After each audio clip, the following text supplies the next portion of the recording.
A la rama John Coates toca la presentación de las charlas mensuales y hemos pedido a nuestra hermana María Luisa quien sea la que pueda representar a la rama. Ella va a hacer la exposición sobre el tema la realidad y sus manifestaciones. Para iniciar, voy a solicitar a nuestro hermano José Luis que por favor realice la invocación. Buenos días, gracias Mari. Bueno, nos ponemos por favor con la columna recta, cómodos, respiramos profundamente.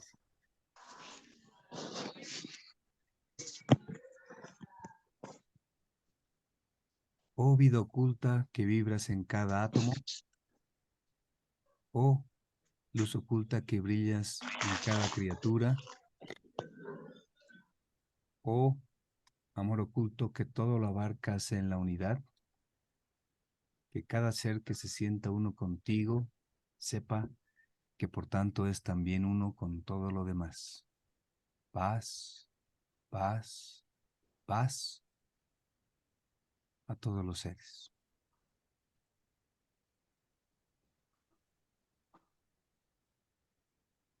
Bueno, adelante María Luisa, voy a presentar, me dicen si ya se puede ver bien. Perfecto, José Luis, ¿ya? Un segundito. ¿Pueden ver ya? Eh, mm, ahora sí podemos ver. Sí, Adelante. ahora sí. Bueno. Voy a apagar entonces el video para que no se entrecorte lo que se va diciendo, ¿no?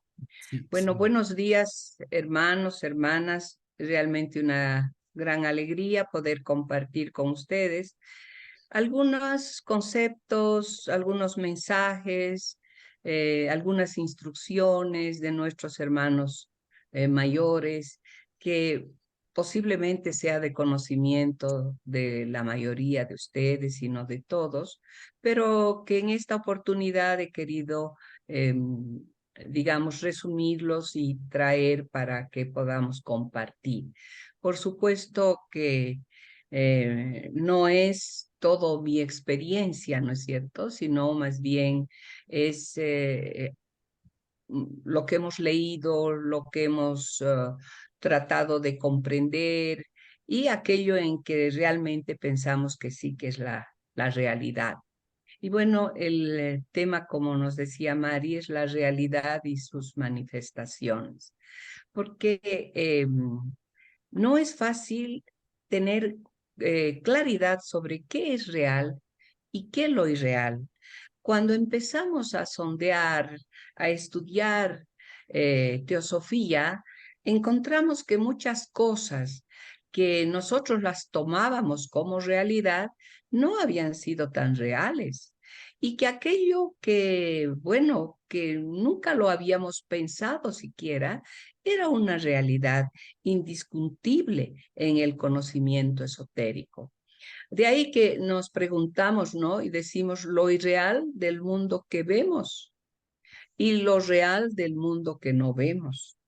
Y hay muchísimos ejemplos que hemos ido encontrando a lo largo de nuestros estudios y vemos, por ejemplo, que que esta materia concreta, dura, que aparentemente conforma, digamos, este escritorio, una mesa, no había sido tan concreto ni había sido tan compacto, había sido más bien una agrupación Sí, de moléculas. voy a venirme aquí. Me siento ahí así las dos. Así. ¿Perdón? ¿No? Entonces, realmente hay un mundo que no vemos y que es mucho más real. O sea, estamos entre el fenómeno y el nómeno, ¿no es cierto? Las esencias y la manifestación de esa esencia. Y esto creo que es de permanente análisis en nuestras vidas. Y nos hacemos la pregunta, ¿es que realmente queremos emprender la difícil tarea de descubrir nuestra propia realidad? Esa realidad oculta en nuestro interior, porque cuando empezamos a caminar por el camino de la espiritualidad en busca de estas enseñanzas, encontramos que está en nosotros todo lo que está afuera, ¿no? Y que tenemos que sondear cada vez más dentro nuestro. Pero, ¿por qué queremos hacerlo? Muchos de los que hemos ingresado a la Sociedad Teosófica nos preguntamos esto. ¿Por qué queremos descubrir este mundo real? ¿Tenemos el impulso suficiente para poder hollar el sendero con firmeza y con seriedad? ¿Somos conscientes de lo que va a demandar? Porque nos preguntamos y decimos, es extremadamente difícil cambiar nuestro modo de vivir y nuestras actitudes mentales. ¿Estamos dispuestos a hacer ese cambio?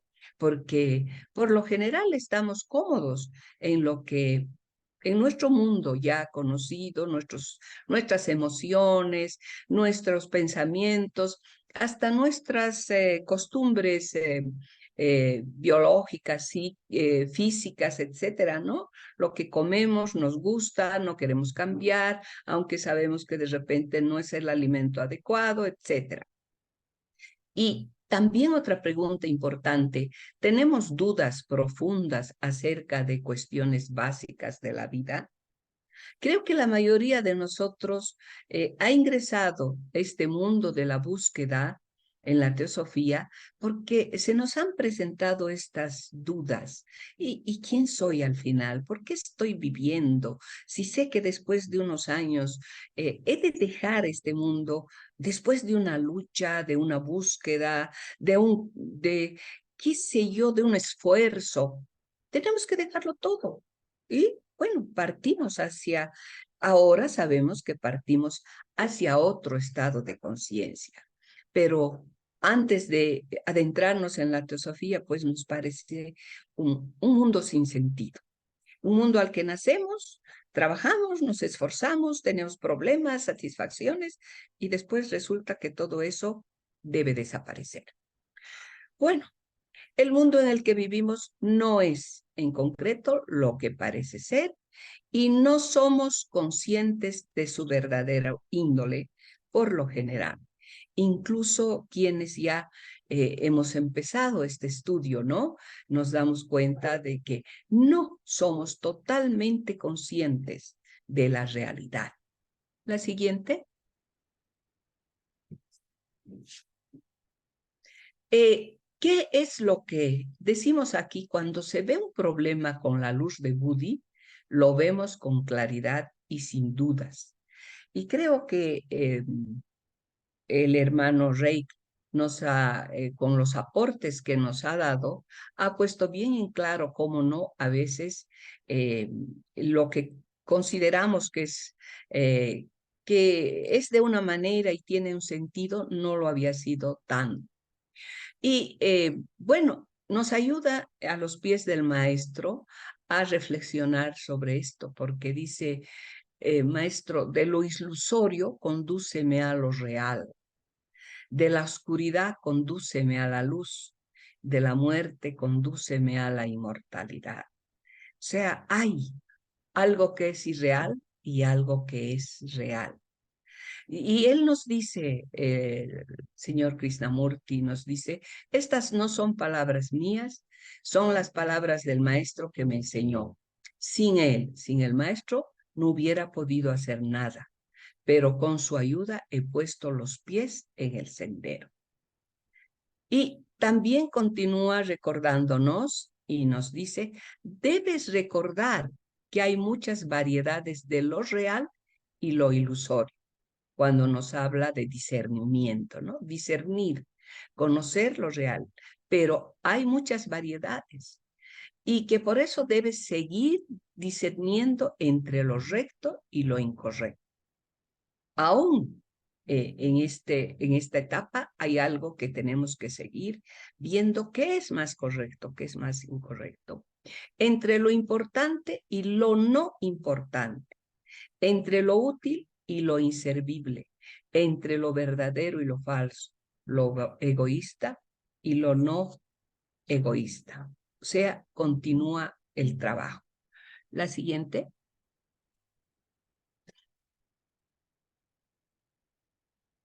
Esta convicción real y firme que en sánscrito nishchaya se alcanza cuando el discernimiento, o sea, viveka, el discernimiento espiritual, nace en nuestra mente y nos permite ver fielmente todos los problemas de la vida en su correcta perspectiva. Ya no las apariencias solamente, sino ir al fondo de esto que me está ocurriendo, de esto que pasa en mi vida diaria, en mi familia, en mi trabajo, con mis compañeros, etc. Ese discernimiento espiritual, nos dice Viveka, es el primer paso, por decir de alguna manera, ¿no? El primer paso, vichara, que significa pensamiento hondo y fervoroso, nos permite poner en actividad la mente superior. Purificamos y sintonizamos la mente inferior y estimula la intuición. Así abrimos gradualmente el pasaje entre manas y buddhi y nuestra vida interna empieza a despertar. Empezamos a construir el antakarana, ¿no? Del cual tanto se nos ha hablado, y vamos purificando justamente esta mente inferior, que no es de un momento para otro, sino que exige esfuerzo, estar atentos y revisar nuestra conducta, nuestros pensamientos, nuestras emociones, sentimientos y acciones, por supuesto. Iniciar y proseguir este camino de pensar e inquirir es una cuestión individual. Es decir, es un esfuerzo, nos dicen en las cartas la señora Blavatsky y todos quienes escriben sobre estas verdades nos dicen, nadie te lo va a regalar. Es un esfuerzo personal, es una cuestión individual. Y el inicio de este camino, dice, nos ofrece dos vías. Básicamente, la mayoría de los apuntes están tomados de lo que escribe el señor Taimni, ¿no? De la renovación de sí mismo. Y nos dice, hay dos vías. Una, examinar minuciosamente y cuidadosamente el mundo en el que vivimos.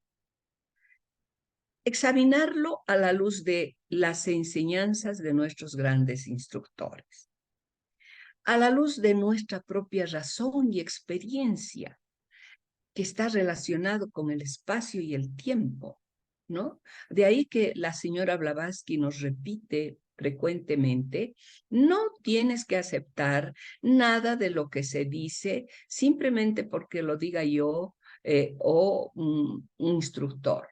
Tienes que analizar, tienes que digerirlo. Y también analizar a la luz de la ciencia moderna y quizás recordar que la ciencia tenía un nivel de, digamos, de evolución en la época de la señora Blavatsky, pero ahora han habido muchos cambios a nivel biológico, físico, matemático, químico, etcétera. Y se va acercando cada vez más a las enseñanzas esotéricas. Debemos ver desapasionadamente si este mundo es realmente como nos parece o si somos víctimas de ilusiones de diversas clases bajo cuya influencia seguimos viviendo complacidos. Vemos que el hombre normal, e incluso en la escuela, ¿no? Se nos enseña a que debemos ejercitar la competencia. Yo tengo que ser mejor que aquel, tengo que esforzarme en siempre ser el, qué sé yo, el que tiene el primer lugar, el segundo. Pero a la luz de nuestras enseñanzas, todo eso desaparece, porque entonces empezamos a hablar de la unidad. Quizás al principio decimos, unidad, ¿yo qué tengo que hacer con estas personas que están en la calle, ebrias, botadas en en la calle?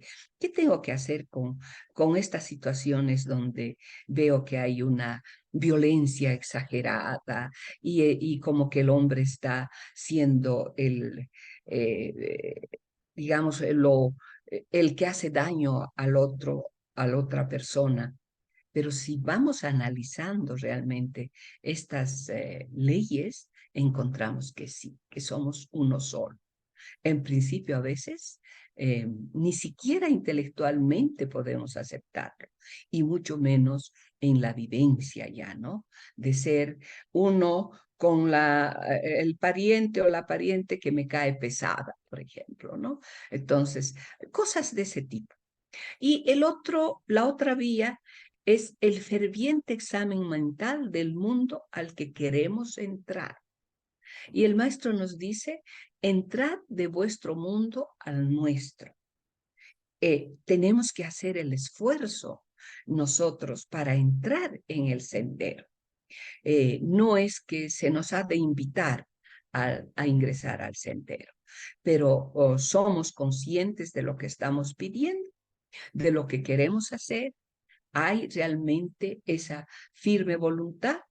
Bueno, la próxima, por favor. Y aquí vemos lo real del mundo que no ve. El mundo espiritual y divino que también está en nuestro interior constituye el verdadero mundo real al que todos los grandes instructores de la humanidad nos invitan a entrar. Por lo general está fuera del alcance del intelecto y para entrar a él es necesario trascender los niveles inferiores de la mente. La ciencia actual ofrece evidencias que muestran la existencia de un mundo más real dentro de nosotros. Y hay cualquier cantidad de artículos, de escritos, de investigaciones de la mente sobre este aspecto. La doctrina oculta, que se basa en la experiencia directa de grandes adeptos, reconcilia los mundos de la materia y de la mente. Estos dos mundos son expresiones de un mundo real en el cual ambos tienen sus raíces. Afirma que es posible trascender el mundo fenomenal y conocer el mundo real que proyecta sus sombras en estos fenómenos. Y he querido traer aquí una imagen, además les digo entre paréntesis, con bastante dificultad, que no me resulta fácil sacar las imágenes y copiar en el PowerPoint. He querido traer aquí una explicación de lo que se hace sobre la caverna de Platón, ¿no? Él claramente nos expresa y nos manifiesta cómo nosotros tomamos por real apenas las sombras que vemos proyectadas en la pared de la caverna. Pero el momento que vemos la luz afuera, entonces realmente podremos conocer la verdad y, por supuesto, a partir de ahí, ayudar a que los demás la conozcan, ¿no? La siguiente. Y todo este conocimiento, todo este afán de querer conocer la realidad, tiene un objetivo, ¿no? Para nosotros, el desenvolvimiento de la conciencia humana y la perfección divina. Tenemos todas estas posibilidades en nuestro ser, en nuestro mundo interno, pero no lo hemos reconocido y no lo hemos manifestado todavía. El mundo ilusorio es la sombra de un mundo real. O sea, decíamos, como en la caverna, ¿no? Hay un maya, una ilusión, pero el mundo real está detrás. Por consiguiente, necesitamos desarrollar una fuerte atracción hacia la vida divina dentro de nosotros. Como el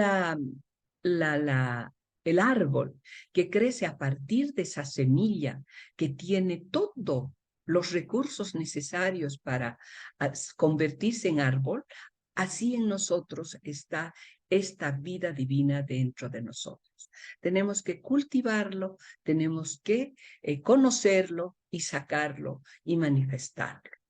Y para esto el bhakti o el amor a Dios, el amor combinado con pensamiento profundo, estimulará la intuición, buddhi.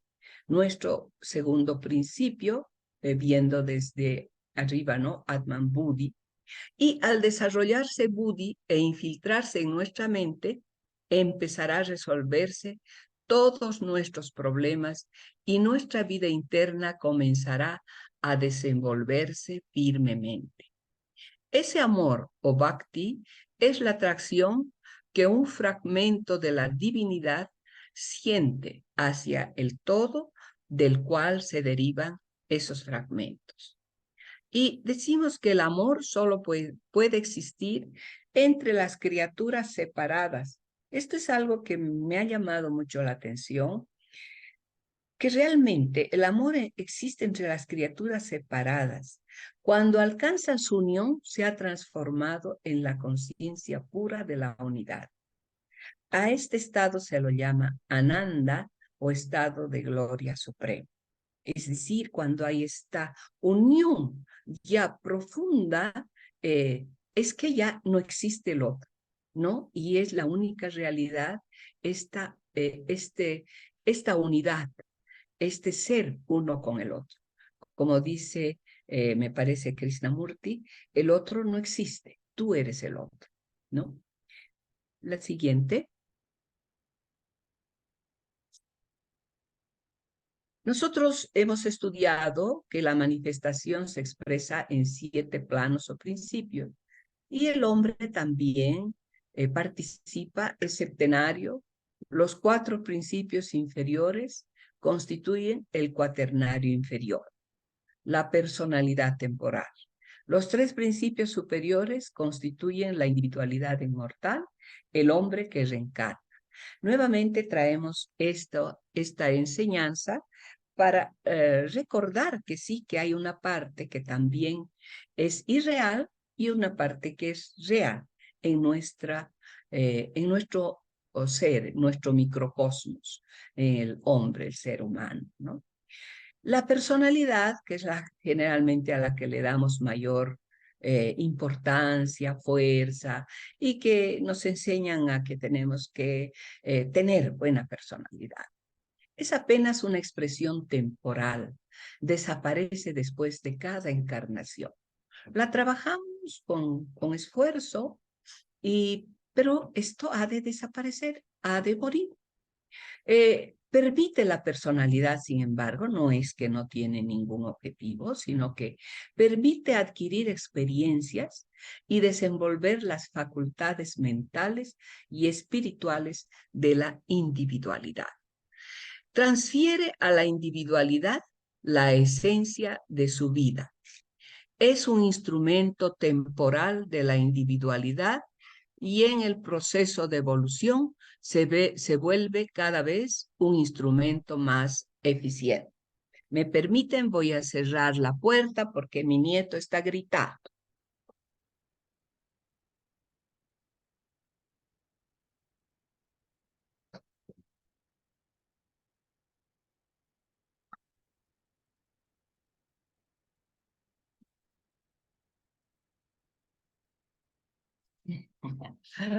Disculpe. Bueno, decíamos que la individualidad, la personalidad por un lado, la individualidad es la naturaleza inmortal del hombre, el ego inmortal y divino. Evoluciona gradualmente desarrollando sus facultades mentales y espirituales y sirve como vehículo permanente de la mónada.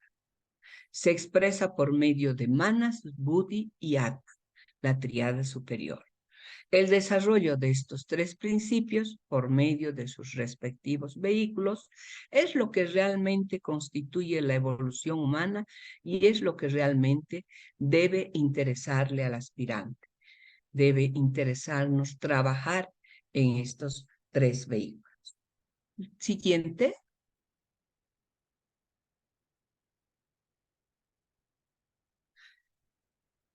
¿Cuál es el camino del desenvolvimiento de la conciencia humana, que es lo que pretendemos trabajar? El desenvolvimiento procede generalmente de lo inferior a la superior. Primero Manas, luego Buddhi y por último Atman, ¿no? Y quizás decir primero estamos hablando ya aquí de la triada, pero primero tenemos que desarrollar una serie de cualidades en nuestro cuaternario, ¿no? Y bueno, tenemos una serie de información que nos dan los diferentes autores, los diferentes maestros, etcétera, sobre cómo ir trabajando este cuaternario inferior, de tal modo que empecemos a conectarnos con mana superior, vayamos despertando mana superior y por supuesto Buddhi y por último Atman, ¿no? Otro aspecto importante que dice Taimni es que tenemos que ver el proceso de evolución del rayo al que pertenece cada uno.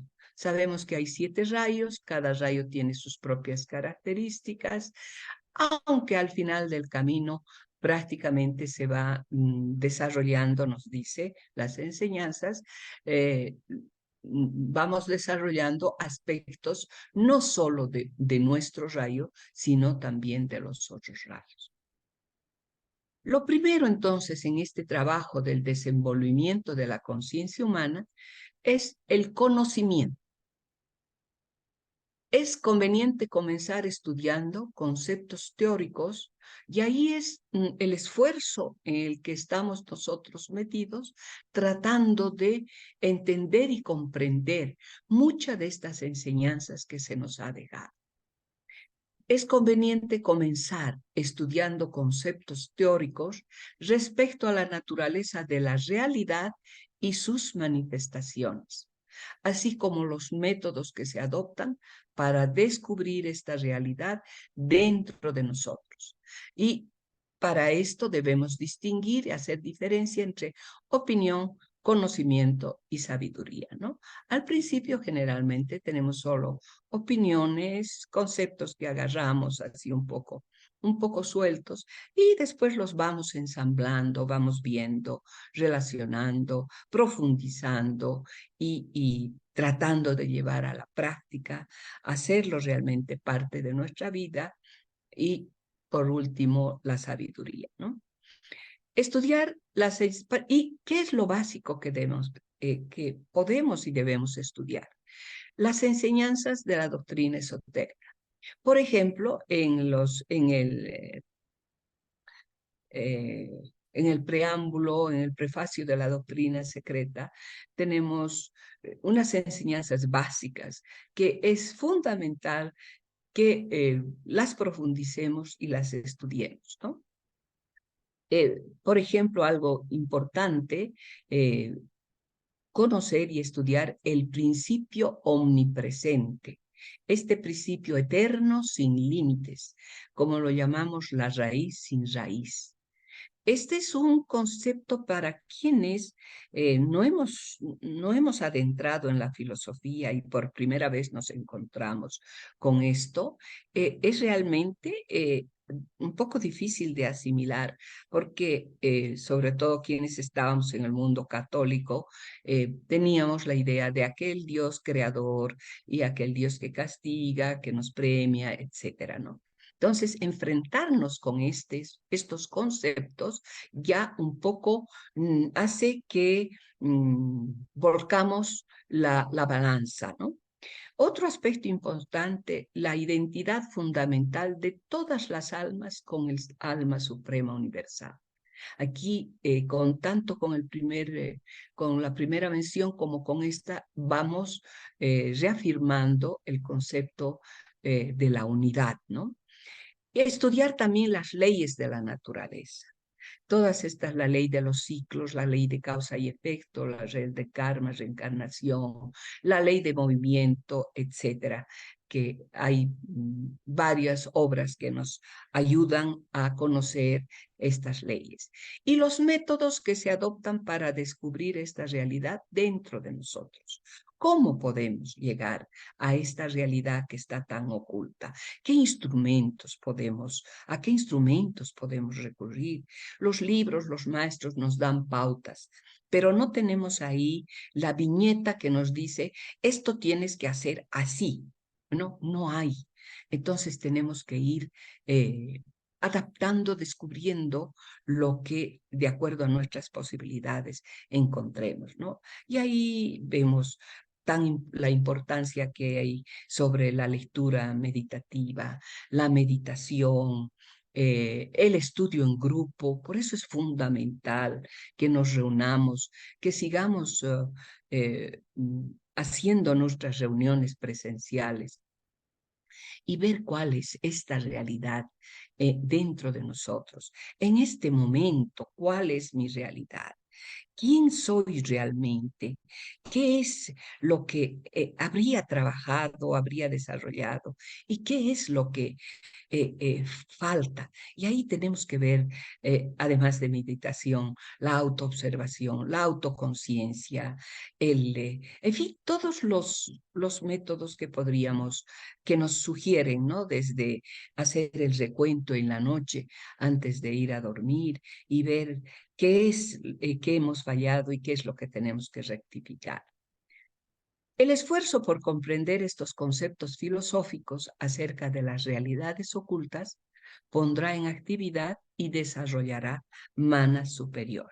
Y entonces iremos desarrollando la intuición, ¿no es cierto?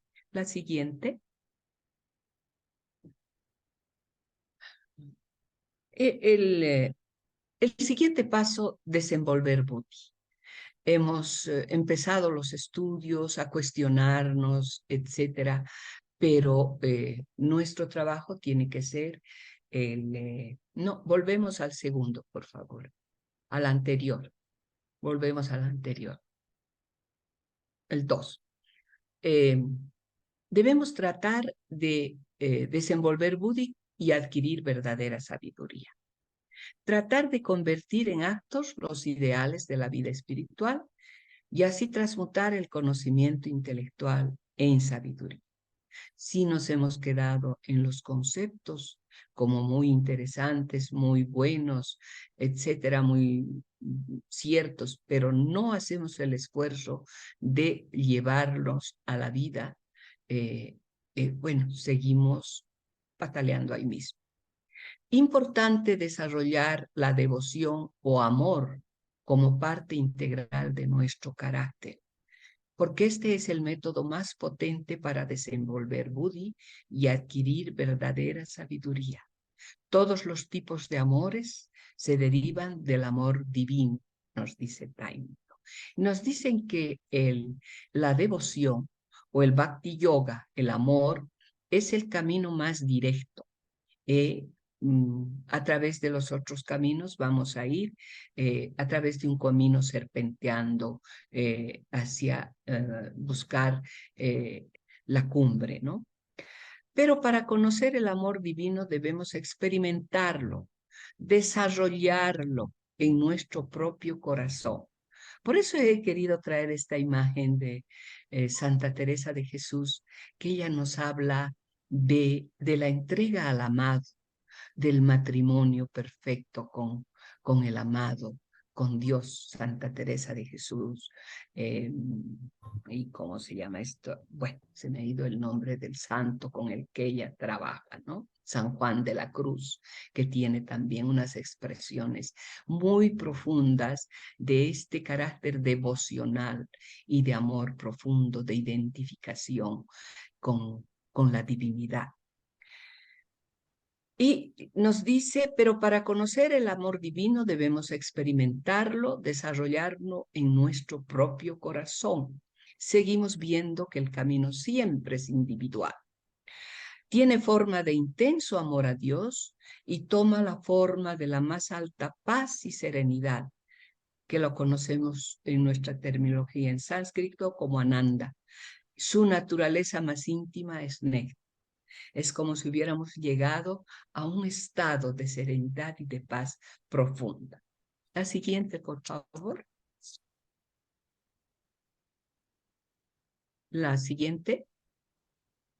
El desarrollo de Buddhi por medio de la devoción y la purificación del vehículo debe ser cumplido a cabalidad antes de pasar a la siguiente etapa en la que se descorren los velos de la ilusión que oculta la realidad y se descubren las verdades de la vida superior hasta culminar en la realización directa. Desde el principio buscar la luz que nos da Buddhi y que puede guiarnos en el sendero. Llegar a ser autosuficientes e independientes de fuerzas externas de felicidad. El despojarse de la personalidad crea un vacío interno y esto es difícil de soportarlo si no se ha desarrollado esa fuente interna de gozo. El vuelo del solitario al solitario, nos dice la señora Blavatsky.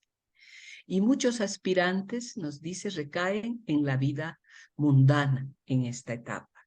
Están instalados, están bien, han logrado algo maravilloso, algo que hace sentir muy bien, y entonces como que se quedan ahí, e incluso a veces pueden retroceder. Solo la sabiduría puede darnos las cualidades que se necesitan para hollar a salvo el sendero. Para obtenerla se requiere un esfuerzo intenso y prolongado. Se requiere disciplina. Ya no estamos hablando de conocimiento, sino de sabiduría. Y eso ya es vivencia, que no es nada fácil, ¿no? Y cuando hablamos y decimos autosuficientes e independientes, quiere decir, tienes que caminar sobre tus dos pies. Qué fácil es cuando nos dicen en alguna religión, tienes que hacer esto, tienes que hacer aquello, y el cielo se te abrirá. Pero nuestras enseñanzas nos dicen, no es así. Y por otra parte, es resaltado esto de despojarse de la personalidad, que es lo que tanto queremos, es lo que mejor conocemos. Amamos nuestra personalidad, nuestra forma de ser, nos agarramos de muchas cosas y despojarse de eso que es bastante duro, difícil, ¿no? Porque hay muchos cambios que hay que hacer, muchas transformaciones que hay que realizar, porque lo que habíamos estado viviendo hasta este momento no es lo adecuado en este camino de búsqueda de la verdad, ¿no? Bueno, seguimos el próximo, por favor.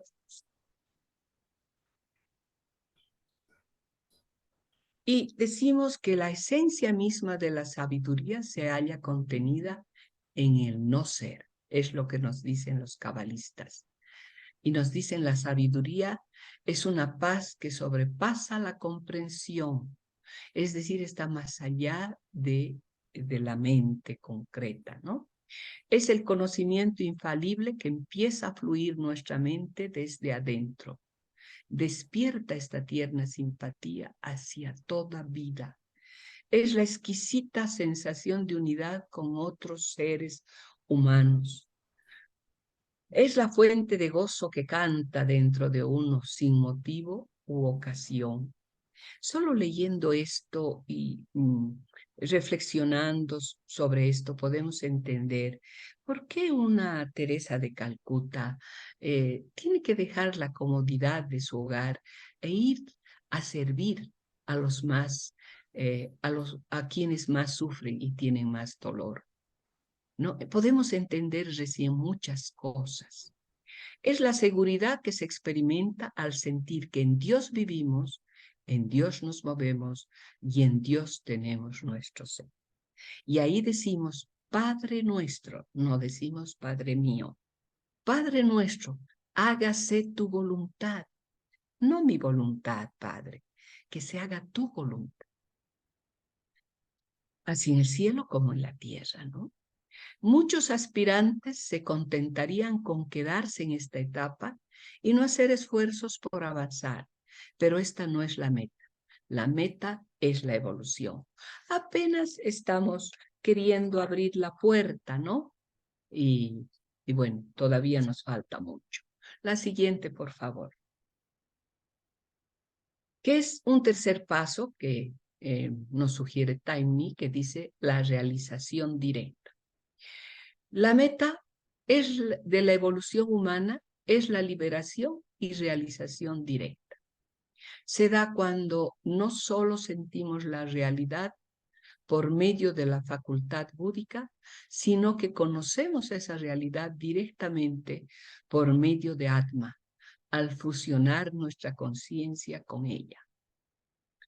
Se ha trascendido los diferentes niveles de la mente que se asocian con los diferentes vehículos hasta cruzar la última barrera del plano átmico, cuando la conciencia emerge fuera del campo de la mente y se unifica con la conciencia del Purusha o la mónada.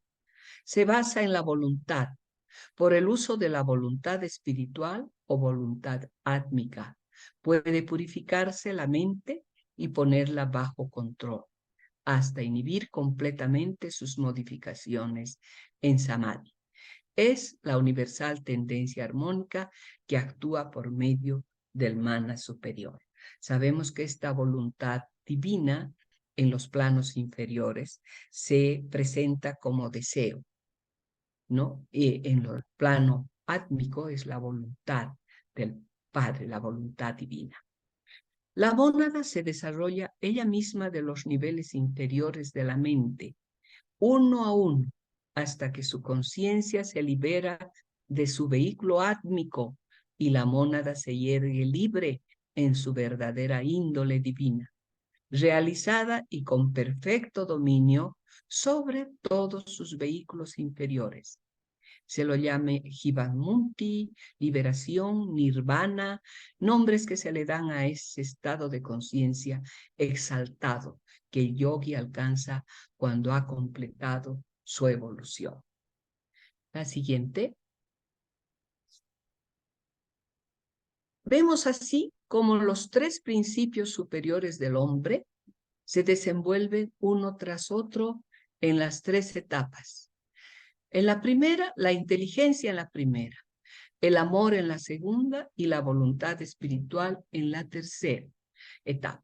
No quiere decir que también estas son etapas que tienen que concluirse para pasar a la siguiente, no, sino que se van dando, diríamos, con mayor fuerza en una primera etapa, un aspecto, pero el otro está despertando y el otro también. Y estos son aspectos que tenemos que ir trabajándolos de manera sincronizada, ¿no?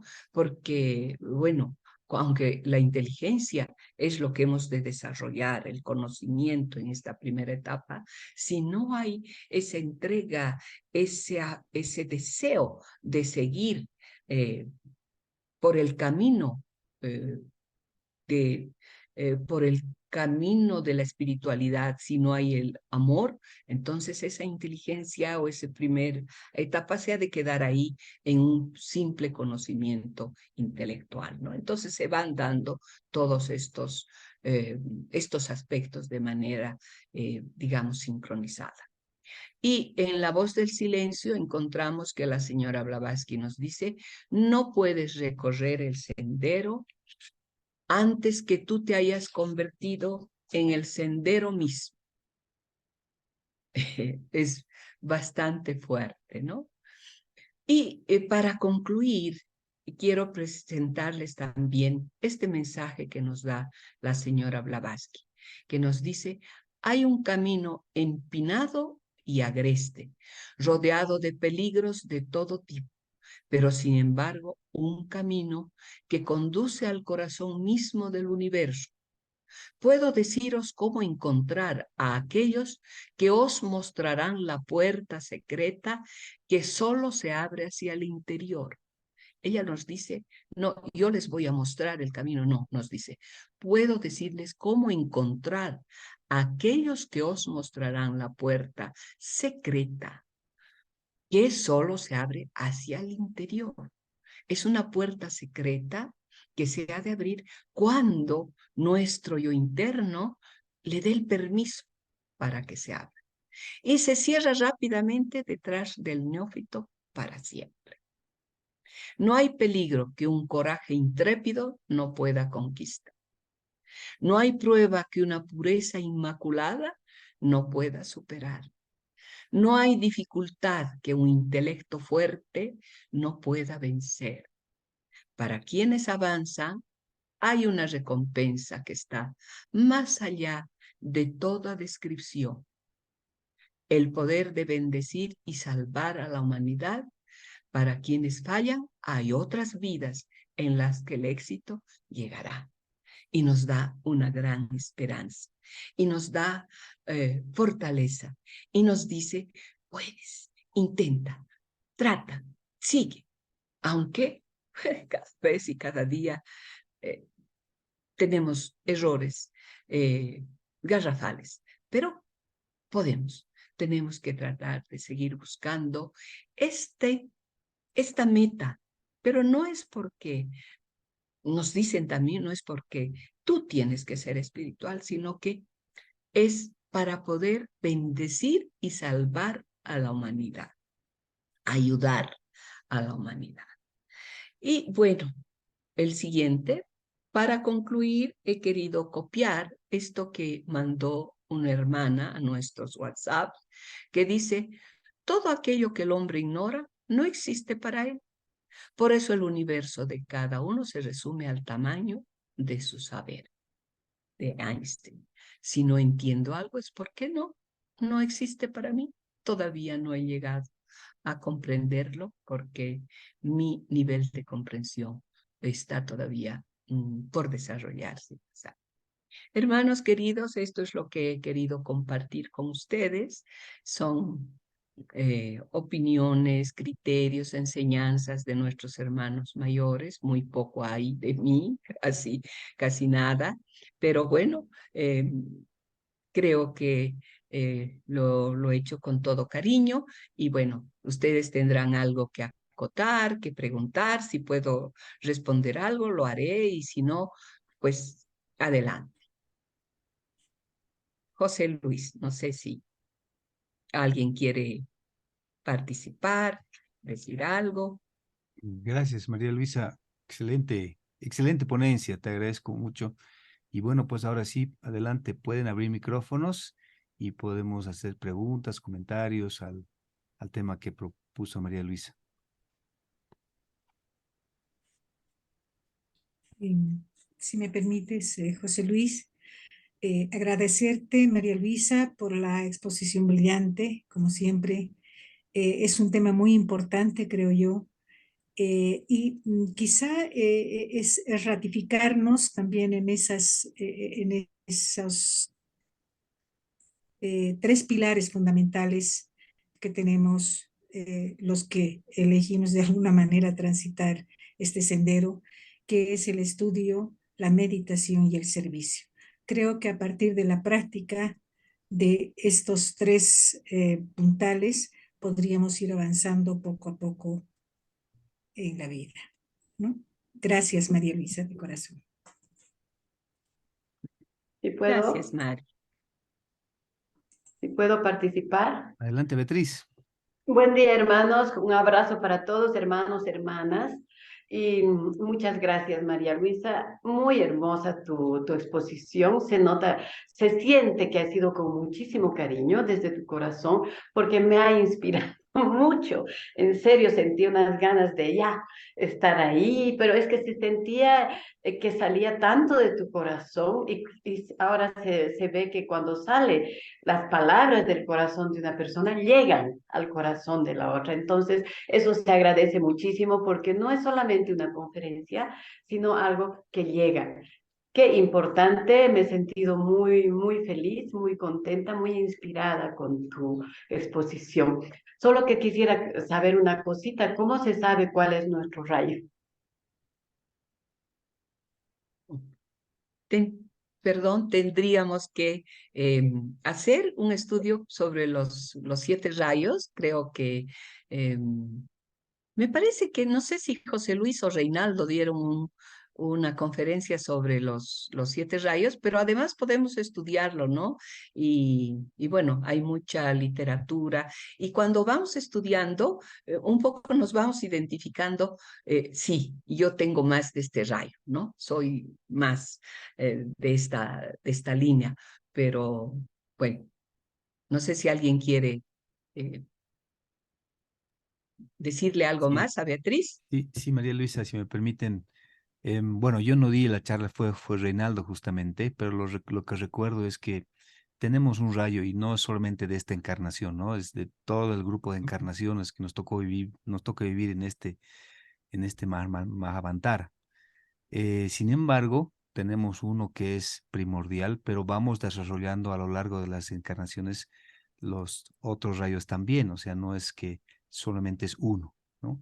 Y bueno, pues como dice María Luisa, hay que hacer un estudio, pues vea, hay que hacer un estudio, inclusive en algún momento lo escuché a decir a Hugo que en la carta eh, natal, uno puede tener una idea de qué rayo nos corresponde desarrollar en esta encarnación, ¿no?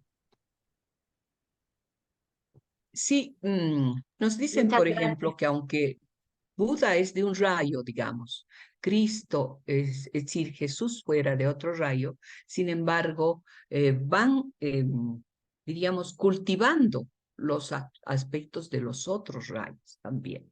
Entonces, aunque sea un rayo de voluntad, desarrollo de la voluntad, también tiene que desarrollar la parte del amor, del arte, de la disciplina, etcétera, lo que conforman los otros rayos. Lo entiendo de esa manera. Gracias Muchas gracias. a ti.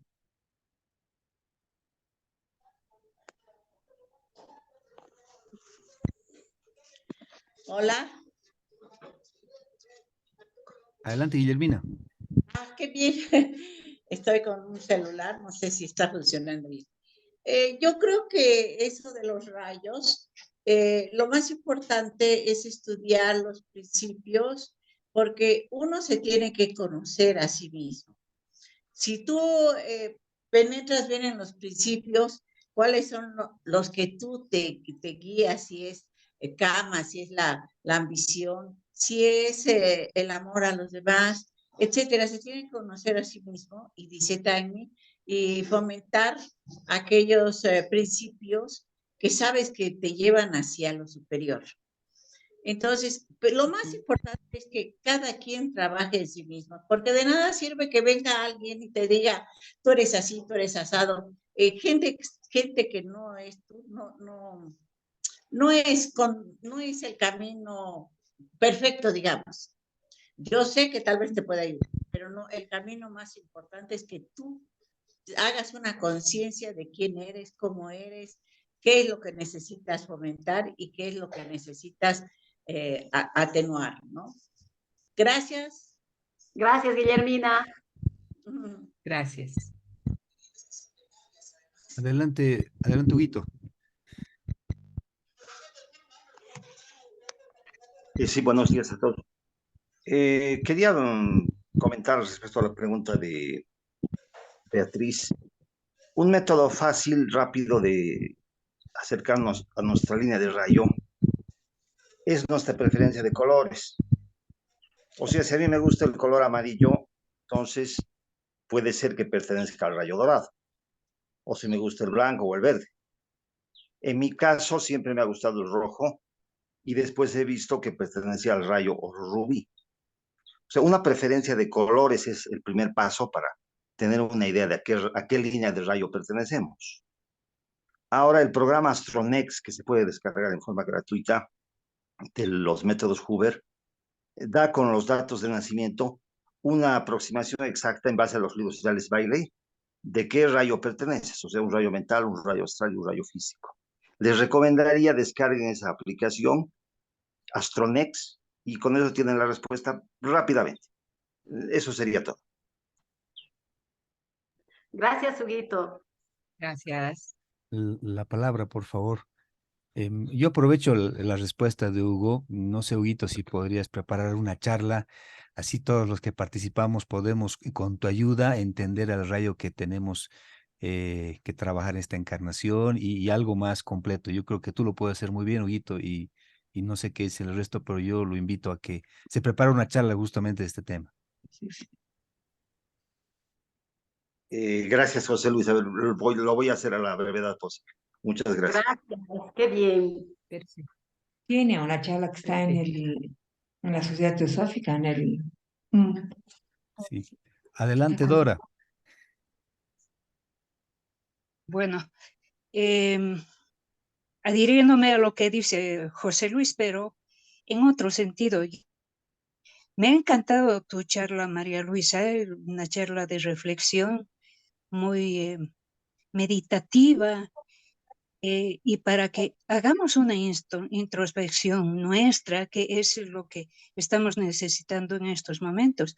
Entonces, yo te pediría y le diría también a José Luis, si tú puedes preparar una charla como esta, tal vez, no sé si ampliándolo un poco más, o a veces uno dice, esto no he dicho o esto lo he omitido por la... por lo apurado que lo hacemos muchas veces, ¿no? O dejamos siempre algo en el tintero. Entonces, a mí me gustaría mucho, si es que esta charla tú la podrías extender hacia un grupo mayor, no solamente dentro de la sociedad, y pueda ser una charla externa. A mí me encantaría volver a escucharte. Gracias, María Luisa. Gracias, Dora. Sí, podemos hacerla externa, si es que consideren adecuado.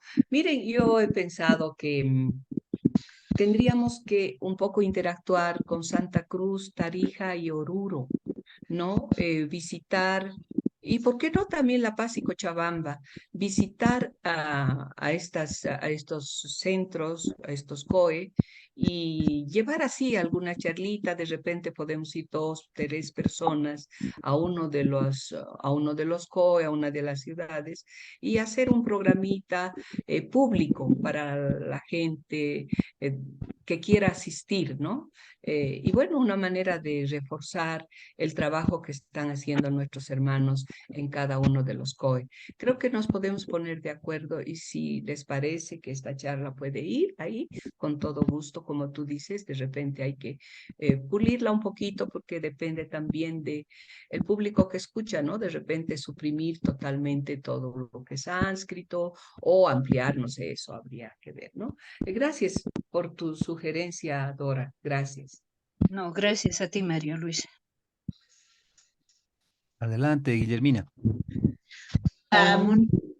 Hola, sí, me adhiero a lo que dice Dorita. Realmente, ahora hablando de rayos, conocemos el rayo de María Luisa, que es devocional, porque su forma de compartir lo que ella siente es excelente. Indudablemente que puede todavía ampliar esto para motivarnos. Yo solo les quiero recordar, por favor, a todos los estudiantes de teosofía, no busquemos otra manera. Recuerden que el maestro dice, nada de lo externo, nada de lo que tiene forma, nada de lo que nos ayudan los demás nos sirve en el camino.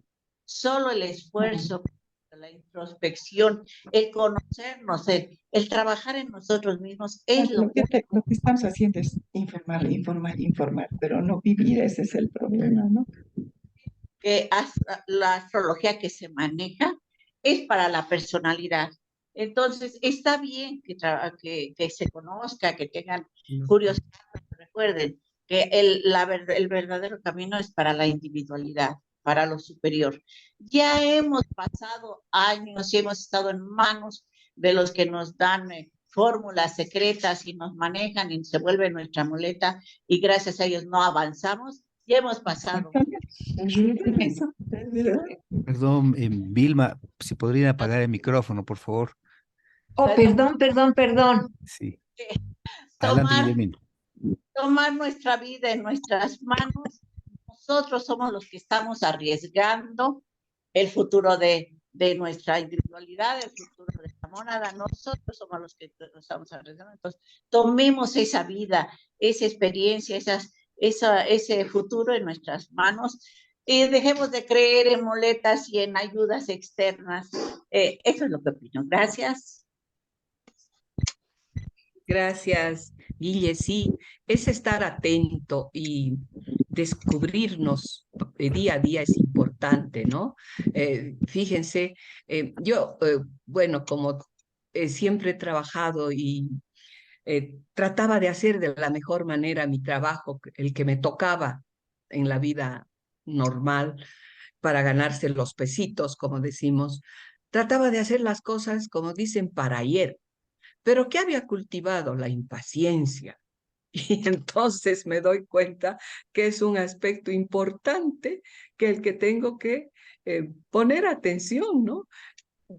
La paciencia hay que cultivarla poco a poco porque la había cultivado durante muchos años la impaciencia, justamente por tratar de hacer eso.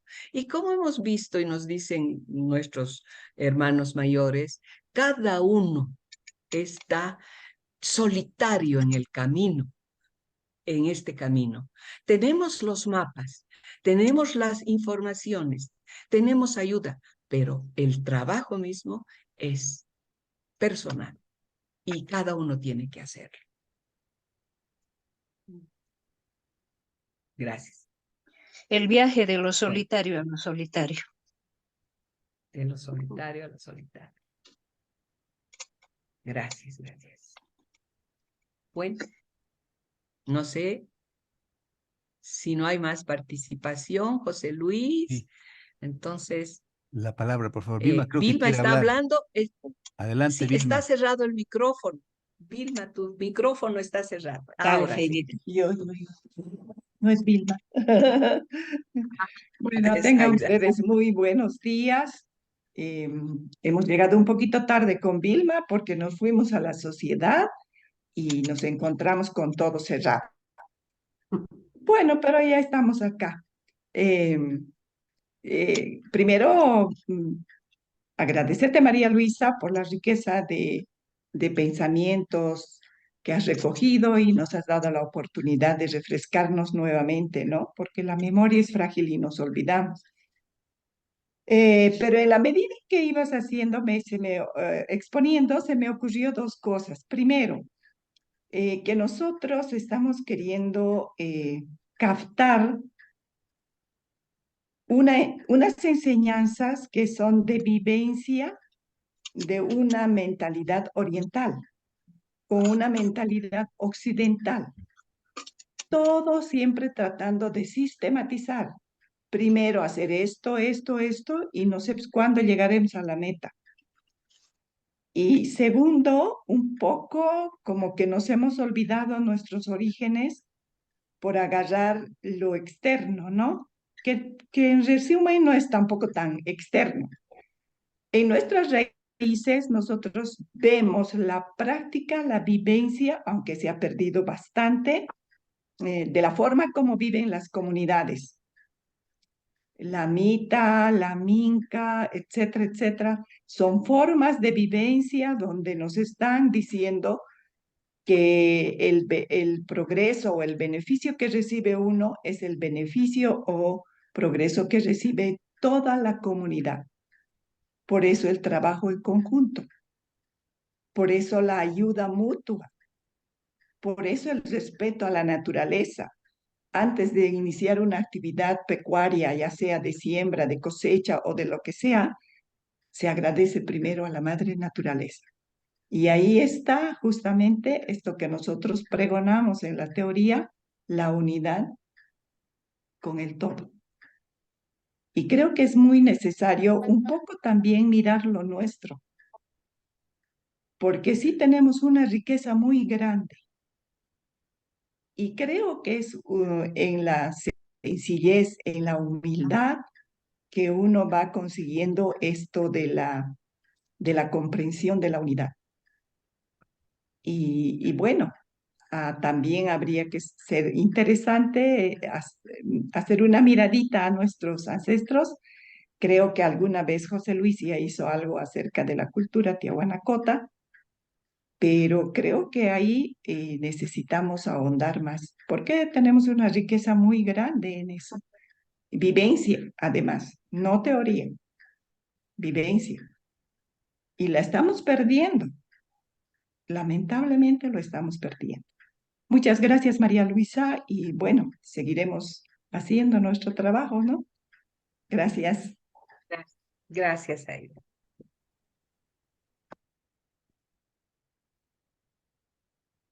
Creo que Anel está pidiendo la palabra a José Luis.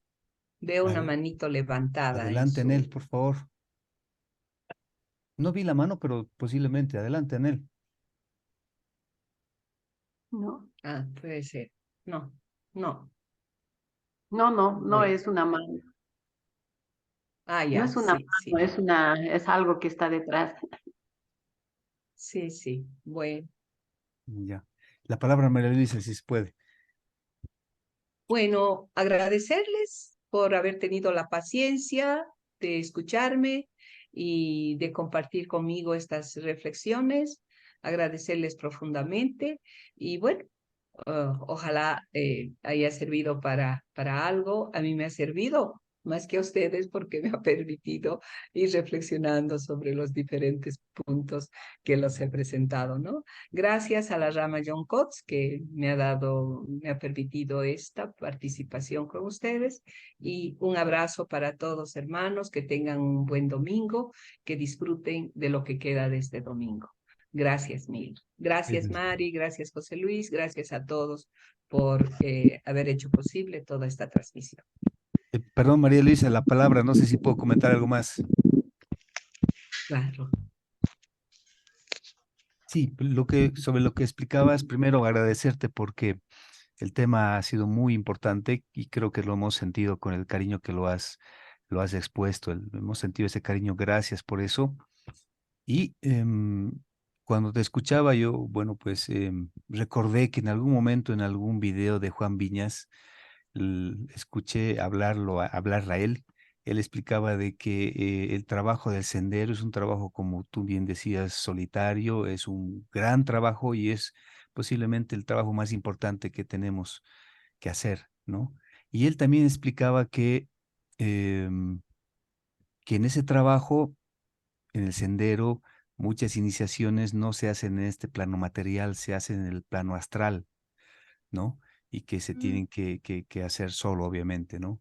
Y él explicaba algo importante que recuerdo, él decía que en el plano astral las cosas son mucho más moldeables todavía. Si uno piensa que Dios o que la Virgen tiene la cara de la Virgen de Candelaria, por ejemplo, pues eso es lo que vamos a ver. Si uno piensa que Dios tiene una forma, pues esa misma forma vamos a ver porque estamos trabajando en el mundo astral, en el plano astral. Y recuerdo que él decía algo importante, decía, recién hasta la cuarta iniciación, cuando podamos discernir lo que es real y lo que no es real, recién vamos a poder identificar las cosas como son, ¿no? Solamente eso quería complementar. Gracias, María Luisa. Gracias a ustedes, hermanos. Gracias a ti, José Luis. Bueno, entonces. Muchas gracias. Gracias, buen domingo. Entonces ya nos vemos en diciembre, en la charla, que no sé a qué rama le corresponde la próxima charla, no lo recuerdo. Pero gracias.